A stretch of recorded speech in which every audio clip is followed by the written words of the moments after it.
अगर भगवान भूताधिपति भगवान शंकर का स्मरण कर कर, पंचाक्षर मंत्र का स्मरण कर कर अगर आप पूजन में बैठ रहे हैं, लक्ष्मी पूजन कर रहे हैं, तो ये पक्का है अगर हमसे कुछ त्रुटि हो भी गई तो भगवान भोलेनाथ उसको क्षमा कर दें। और माता से निवेदन करना, हे लक्ष्मी मैया, हे वैभव लक्ष्मी, हे माता अष्टलक्ष्मी, हे माँ संतान लक्ष्मी, धान्य लक्ष्मी, वैभव लक्ष्मी, प्रतिष्ठा लक्ष्मी, यश लक्ष्मी, कीर्ति लक्ष्मी, आरोग्य लक्ष्मी, संतान लक्ष्मी, हे माँ ऐसी कृपा करिए, आप हमारे घर से रुष्ट होकर ना जाइएगा। ये घर, ये परिवार सब आप, ये किसी दूसरे का नहीं। माँ पूजन करते समय माता लक्ष्मी से जरूर कहें, माँ 4 साल हो गए, 2 साल हो गए जो बेकार निकल गए हैं, माँ हो सकता है आप हमसे रुष्ट हो गई हो, पर आज क्षमा मांगकर अपने घर में आप प्रवेश करिए। माँ आइए हमारे घर में, आप पधारिए। महाराज कितना सुंदर संवाद है। एक साहूकार की बेटी, साहूकार की पुत्री पीपल के वृक्ष के नीचे, बेलपत्री के वृक्ष के नीचे, आंवले के वृक्ष के नीचे प्रत्येक अमावस्या को दीप लगाने जाती थी। उसका नियम था, साहूकार की पुत्री प्रत्येक अमावस्या 3 दीप, एक बेलपत्री के नीचे, एक आंवले के नीचे, एक पीपल के नीचे लगाने जाती। महाराज आज नारायण ने कृपा कर दी, और क्या कृपा करी कि आज सरस्वती, पार्वती और लक्ष्मी तीनों इन वृक्षों के नीचे जाकर विराजमान हो गई। पार्वती मैया तो पहले से ही बेलपत्री के नीचे है, स्वयं सरस्वती मैया, लक्ष्मी मैया आंवले और पीपल के नीचे विराजमान हो गई। अब आज तीनों देवियों में बात हो रही है, आज तीनों देवियों में चर्चा हो रही है कि यदि आज अगर कोई दीप लगाने आया और पहला दीप जिसका लगेगा तो ये पक्का है कि मैं लक्ष्मी उसके घर में प्रवेश करूंगी। सरस्वती जी बोली, जो पहले बार दीप लगाने के लिए प्रथम में आएगा मैं उससे अपनी सहेली बना लूंगी, उसको अपनी मित्र बना लूंगी। पार्वती जी बोली, जो प्रथम दीप लगाने आएगा, पार्वती जी कहती हैं मैं भगवान शिव से कहकर उनका कल्याण करवा दूं।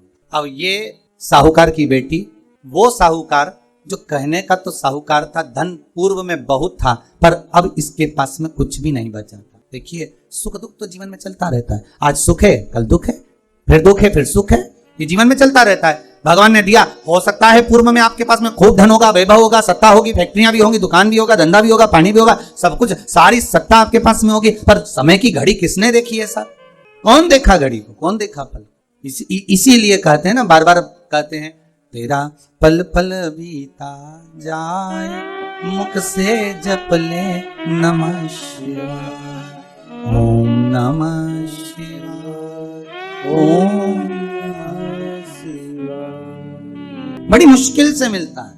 घड़ी पल समय नक्षत्र कब बदल जाए किसको मालूम है। आज साहूकार के जीवन में था, साहूकार कहने का, पर धन नहीं था, वैभव नहीं था, सब समाप्त हो गया था, कहीं पैसा चले गया, लग गया। बेटी ने वही दीप तैयार करे, दीपावली की अमावस्या नहीं थी, पर दूसरी जो अमावस्या थी उस अमावस्या पे उसने दीप लगाया।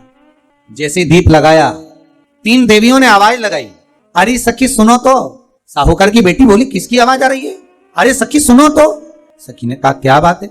आवाज आई, 3 सुंदर स्त्रियां बड़ी सुंदर युवती बनकर, सुंदर आभूषण वस्त्र पहनकर बैठी हुई थी। एक ही जगह पर तीनों बैठी हुई हैं। इसी को त्रिवेणी कहते हैं महाराज।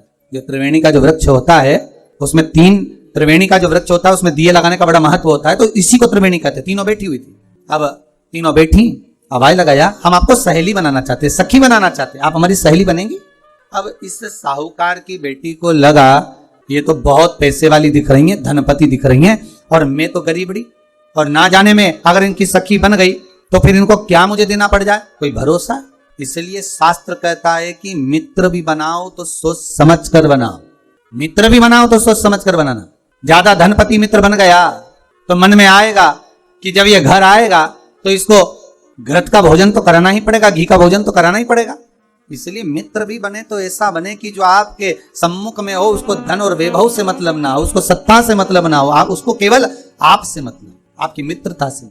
साहूकार की बेटी ने कहा, मैं आपको कल बताती हूँ, मेरे पिताजी से पूछूंगी मैं आपको मित्र बनाऊं कि ना बनाऊं। ठीक है, चलिए घर पहुंची। पिताजी, मुझे 3 सखियां मिली हैं, एक सरस्वती है, एक पार्वती है और एक लक्ष्मी है। अच्छा, पीपल, आंवला और बेलपत्र तीनों वहां विराजमान। अच्छा, क्या कर रही हैं? सखी बनाना चाहती। पिताजी ने कहा, बन जाओ सखी, सखी बनने में दिक्कत क्या है, बनो। अब दूसरी अमावस्या पे जब वो गई और जाकर उसने कहा कि मैं आपकी सखी बन सकती हूं, तीनों प्रसन्न हो गई।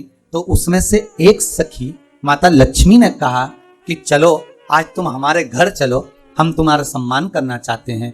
सखी को माता लक्ष्मी अपने घर ले गई। साहूकार की बेटी को जब घर लेकर गई, सुंदर सोने की चौकी, सोने की थाली और सोने के गिलास, पकवान एक से बढ़कर एक माता लक्ष्मी ने जब साहूकार की बेटी के सामने परोसे, इधर माता सरस्वती इधर माता पार्वती नजदीक में बैठ गई और साहूकार की बेटी पकवान को पाने लगी। साहूकार की बेटी पकवान को पा रही है, भोजन ग्रहण कर रही है। अब भोजन करने के बाद साहूकार की बेटी चली गई। अब जाते से ही माता लक्ष्मी जी ने कहा, सुनो सखी, अगली जो अमावस्या आ रही है, आपको मालूम है वो कौन सी अमावस्या है? नहीं। कहा दीपमाली का, दीपावली की अमावस्या, आपको मालूम है? ओहो, पर एक बात हम आपको कहें। लक्ष्मी जी बोली, एक बात हम आपको कहें। हाँ बोलिए। हम चाहते हैं इस अमावस्या को आप हमारे घर आई हो, अगली अमावस्या को हम आपके घर आना चाहते हैं,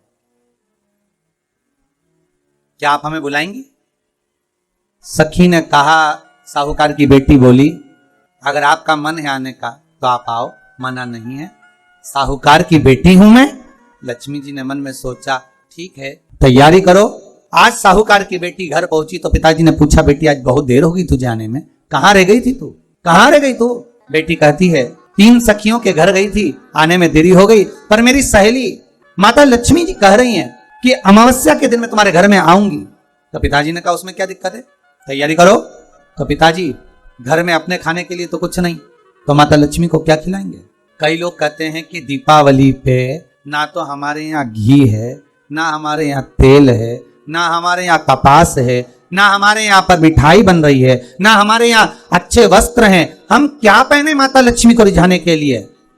परशु महापुराण की कथा कहती है, अगर आपका भरोसा, आपका विश्वास, आपकी दृढ़ता परमात्मा के चरणों में लगी है तो परमात्मा लक्ष्मी पूजन की व्यवस्था भी वही कर देगा कि लक्ष्मी जी का सम्मान कैसे करना, आदर कैसे करना है। घर में बच्चों का विवाह होता है, टेंशन आपको होता है, परमात्मा पे छोड़ दो, भगवान विवाह कराने वाला होगा, भगवान पाणी ग्रहण संस्कार कराएगा, भगवान व्यवस्था करेगा, क्योंकि जन्म उसी ने दिया है, तो पाणी ग्रहण संस्कार भी वही करा देता है। क्यों सोचा? साहूकार ने कहा, बेटी तो इतनी जल्दी हिम्मत हार गई कि तेरे घर में कुछ नहीं है?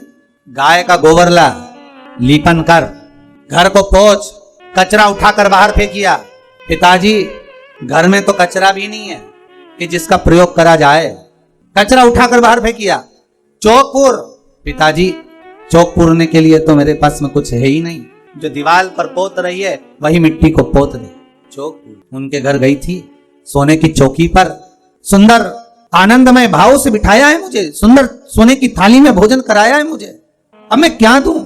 पिताजी कहते हैं, अगर लक्ष्मी आपकी सहेली अगर आ रही है, बड़ी धनपति है, तो व्यवस्था भी वही करेगी।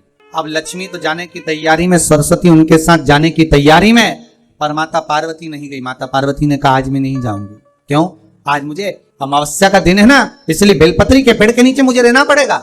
तो माता पार्वती बेलपत्र के पेड़ के नीचे रुक गई। अब ये दोनों जाने के लिए तैयारी करी, लक्ष्मी और सरस्वती जाने लगी, साथ में उन्होंने गणेश जी को ले लिया, रिद्धि सिद्धि को ले लिया और साहूकार के यहाँ जा रही हैं। जैसे ही साहूकार के यहाँ जा रही थी, इतनी देर में माता पार्वती को लगा कि इसके पास में जिमाने के लिए, रखने के लिए कुछ नहीं है। माता पार्वती ने एक चील का रूप लिया और उड़ती हुई एक राजकुमारी के हार को, रतन जड़ित हार को लेकर मां पार्वती गई और साहूकार के घर में उस फेंक दिया। साहूकार के दरवाजे पर जैसे फेंका, बेटी ने झाड़ू लगाते समय देखा कि कचरा, ये हार कहां से आ गया? पिताजी को दिखाया, अल्लाह में जाऊं, और साहूकार लेकर गया हार को। जो सेठ को दिखाया, महाराज ये हार तो करोड़ों का है, कोई साधारण नहीं।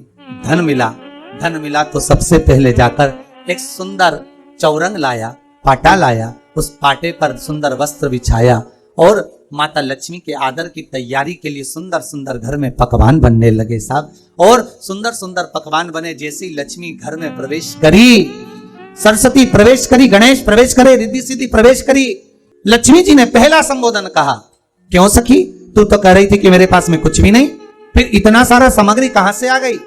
सखी कहती है, मेरे पिताजी कहते थे, जिसके मंदिर में दिया लगाया है, जिस वृक्ष के नीचे दिया लगा कर आई है, जहां जिस देवता को पूछ कर आई है, विपदा की घड़ी में वही देवता आकर खड़े होते हैं।